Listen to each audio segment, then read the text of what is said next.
Hello class, good morning friends. Electrical fourth same का most important subject जिसे हम power system कहते हैं, transmission and distribution of electrical power में हम डिस्कशन कर रहे थे mechanical features of transmission line. अभी तक फ्रेंड्स हम basically mechanical features of transmission line के अंतर्गत हम सैग कैलकुलेशन, सैग मेजरमेंट इत्यादि फैक्टर्स को हम ज्ञान कर चुके हैं।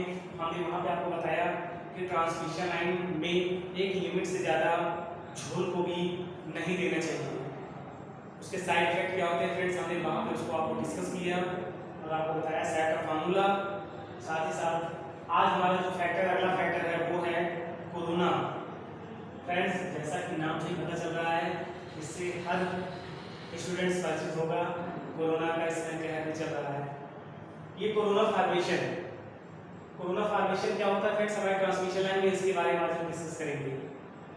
जो वर्ड कोरोना का फॉर्मेशन है, कोरोना का निर्माण आपके ट्रांसमिशन लाइन में क्यों होता है फ्रेंड्स, ये हम जानते हैं। देखिए फ्रेंड्स, चूंकि हम जानते हैं कि पूरे पावर सिस्टम में जहां पे भी आपका कंडक्टर आएगा वहां पे इंसुलेटर जरूर होगा, हम जानते हैं। हम बेसिकली ये भी जानते हैं फ्रेंड्स, इंसुलेटर का कार्य क्या है। इंसुलेटर का कार्य केवल इतना है कि दो लाइन चालक आपस में शॉर्ट ना हो, साथ ही साथ प्रॉपर इंसुलेशन प्रोवाइड करना। अर्थात विद्युत रोधक का, इंसुलेटर का मेन कार्य क्या हो गया कि दो लाइन चालकों के मध्य शॉर्ट सर्किट ना हो और साथ ही साथ धारा का लीकेज ना हो। ये इसका मुख्य कार्य था फ्रेंड्स, और ये कार्य भली भांति कर रहा था। लेकिन फ्रेंड्स, इंसुलेशन के साथ एक प्रॉब्लम ये थी फ्रेंड्स कि जैसे जैसे वोल्टेज का मान बढ़ता जाता है, इंसुलेशन के फेल होने के चांसेस भी बढ़ते जाते हैं फ्रेंड्स। अर्थात जितना ज़्यादा वोल्टेज होगा उतना ही ज़्यादा स्ट्रॉन्ग इंसुलेशन हमें प्रोवाइड करना पड़ेगा। क्योंकि फ्रेंड्स, हम जानते हैं जो हमारी ट्रांसमिशन लाइन है, ये खुले वातावरण में खुले रंग के तार हमारे टावर्स के बीच में बंधे होते हैं फ्रेंड्स। इनके बीच में फ्रेंड्स जो इंसुलेटर का कार्य करती है फ्रेंड्स, कौन सा कार्य करती है? एयर होती है फ्रेंड्स। दो लाइन चालकों के बीच में एयर जो है वो भी एज ए इंसुलेटर कार्य करती है। साथ ही साथ हम इंसुलेटिंग डिस्क अलग से लगाते हैं मान लीजिए, लेकिन यहाँ पे फ्रेंड्स क्या है, एयर आपके इंसुलेटिंग मीडिया की तरह कार्य कर रही है। सोचिए आप फ्रेंड्स, जब दो लाइन चालकों के मध्य हम वोल्टेज को बढ़ा रहे हैं, मान लीजिए हाई वोल्टेज पे ऑपरेट कर रहे हैं, एक कंडीशन फ्रेंड्स ऐसी आएगी, उस कंडीशन पर हमारी जो एयर है वो ब्रेक डाउन हो जाती है, अर्थात भंजित हो जाती है। एयर जैसे भंजित हो जाएगी फ्रेंड्स, हमारी एक गैस का निर्माण होता है जिसे बोलते हैं ओजोन गैस। ये ओजोन गैस के निर्माण होने की वजह से फ्रेंड्स एक हिसिंग नॉइज आती है, सी सी की आवाज आने लगती है फ्रेंड्स, जिसको हम बोलते हैं कोरोना। तो फ्रेंड्स, अगर हमें कोरोना को परिभाषित करना हो तो हम इस प्रकार से करेंगे कि जब किन्हीं दो लाइन चालकों पर जो कि समांतर में लगे हुए दो लाइन चालकों पर जब वोल्टेज मान को धीरे धीरे बढ़ाया जाता है तो एक ऐसी अवस्था हमें प्राप्त होती है जिस पर लाइन वोल्टेज का मान इतना ज्यादा हो जाता है कि उसके आसपास की वायु भंजित होकर ओजोन गैस का निर्माण करती है। साथ ही साथ एक हिसिंग नॉइज सुनाई देने लगती है जिसे हम कोरोना फॉर्मेशन के नाम से जानते हैं। तो फ्रेंड्स, हमें कोरोना फॉर्मेशन को डिफाइन करने के लिए हमने आपको फैक्ट बताया कि समांतर में प्रचालित होने वाले दो लाइन चालकों पर वोल्टेज मान को बढ़ाते बढ़ाते एक ऐसी स्थिति हमें प्राप्त होती है जहां पर एयर हमारी भंजित होकर ओजोन गैस का निर्माण करती है, जिसके कारण लाइन चालक के आसपास की वायु भंजित होकर ओजोन गैस के साथ साथ हिसिंग नॉइज, एक सी सी की आवाज हमें सुनाई देती है, जिससे हमें कोरोना के निर्माण का आभास होता है। ठीक है फ्रेंड्स, अब हम फ्रेंड्स ये जानते हैं कि वो कौन सा वोल्टेज है, वोल्टेज के किस मान पर हमारी एयर ब्रेकडाउन हो जाती है। उस वोल्टेज को फ्रेंड्स हम बोलते हैं क्रिटिकल वोल्टेज। क्या बोलते हैं फ्रेंड्स? Critical voltage.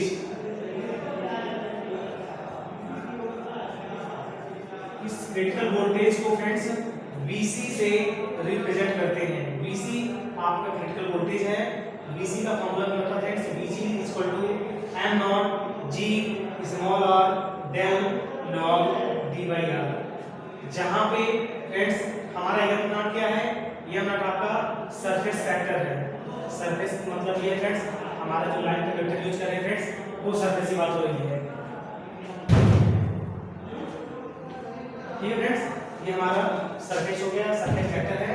इस सरफेस फैक्टर का मान फ्रेंड्स बेसिकली लाइन कंडक्टर के सरफेस से तात्पर्य है। दूसरा जो फैक्टर है फ्रेंड्स वो है डाइइलेक्ट्रिक स्ट्रेंथ। तो फ्रेंड्स जी क्या है आपका? Dielectric strength of air. Air का परावैद्युत स्थिरांक है फ्रेंड्स। और स्मॉल r क्या है friends? Radius of the line conductor है। डेल क्या है फ्रेंड्स? डेल आपका एयर डेंसिटी है फ्रेंड्स। एयर डेंसिटी फैक्टर है, कितनी घनित आपकी वायु है। और आपका फ्रेंड्स डी क्या है? दोनों लाइन चालक के बीच की दूरी है और आर आपकी लाइन कंडक्टर की रेडियस है। तो फ्रेंड्स जो क्रिटिकल वोल्टेज का मान है वो है VC equal to M naught G small r del log d by r। ये फॉर्मूला होगा फ्रेंड्स, हम ज्ञात कर सकते हैं फ्रेंड्स कि कोरोना किस पर्टिकुलर वोल्टेज पर हमारा घटित होगा। अगला जो हमारा टॉपिक होगा फ्रेंड्स वो होगा कोरोना को कौन कौन से कारक प्रभावित करते हैं। हम ज्ञात करेंगे फ्रेंड्स कौन कौन से फैक्टर हैं जो कोरोना को प्रभावित करेंगे।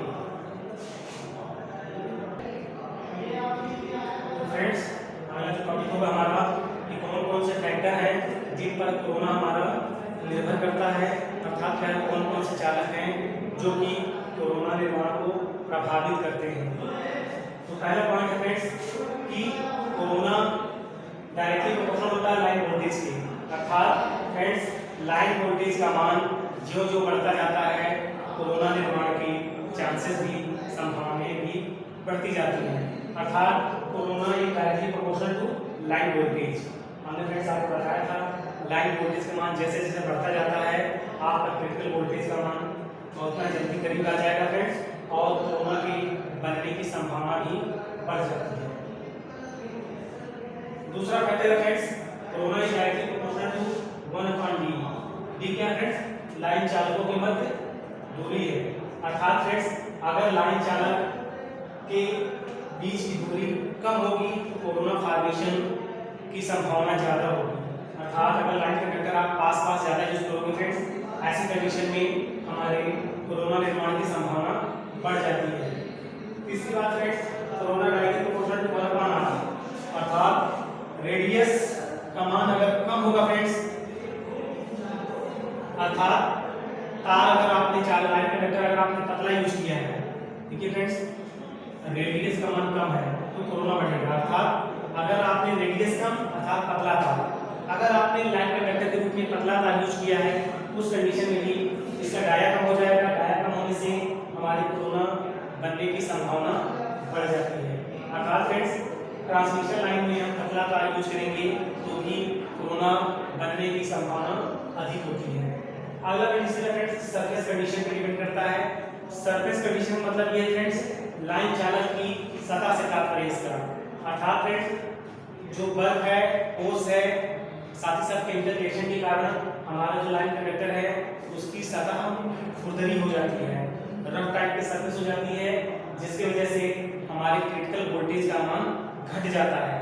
क्रिटिकल वोल्टेज घट जाने का मतलब यह है फ्रेंड्स कि कोरोना और जल्दी घटित हो सकता है, क्योंकि फ्रेंड्स VC का मान घटने का तात्पर्य यही है कि कोरोना का वोल्टेज और पहले आ जाएगा। अर्थात हमारा जब लाइन कंडक्टर खुरदरा टाइप में होगा, रफ टाइप में होगा, ऐसी अवस्था में कोरोना के बनने की संभावना अधिक होगी। इसलिए हम ट्रांसमिशन लाइन में ज़्यादातर चिकने तारों का यूज करते हैं ताकि कोरोना की संभावना कम हो जाए। तो इस प्रकार से फ्रेंड्स हमने देखा कि ट्रांसमिशन लाइन में लगे हुए तारों पर कोरोना बनने की संभावना को कौन कौन से कारक मुख्यतः प्रभावित करते हैं। पहले हमने कंडीशन जो देखा फ्रेंड्स वो लाइन वोल्टेज है। लाइन वोल्टेज की वजह से कोरोना आपका मेन सबसे ज़्यादा बढ़ता है। फिर आपका लाइन चालकों के बीच की दूरी है, उसके बाद आपका कंडीशन आती है लाइन चालक का साइज, वो भी डिपेंड करता है, और लास्ट आपका जो है वो कंडीशन डिपेंड करती है लाइन कंडक्टर की सरफेस कंडीशन। साथ ही साथ फ्रेंड्स ये भी देखा गया है कि कोरोना जो है हमारा ग्रीष्म ऋतु की अपेक्षा ज़्यादातर ये हमारा मौसमी, जैसे आपका ये बरसात ऋतु में ज़्यादा होता है। क्यों? क्योंकि फ्रेंड्स इसमें लाइटनिंग स्ट्रोक होता है, जो बिजली गिरती है उसकी वजह से हमारा लाइट कंडक्टर में खुरदरा सफा हो जाती है। उस कंडीशन में, ऐसी अवस्था में, ऐसे मौसम में कोरोना बनने की संभावनाएं कुछ ज़्यादा होती है फ्रेंड्स। ठीक है फ्रेंड्स, आज हमने फ्रेंड्स बेसिकली कोरोना के बारे में डिस्कस किया। अगली क्लास में फ्रेंड्स हम बेसिकली डिस्कस करेंगे कोरोना को कम करने के लिए कौन कौन से तरीके अपनाए जाते हैं। तो फ्रेंड्स आज के लिए इतना ही। शेष क्वेश्चन आगे बढ़ेंगे। Thank you.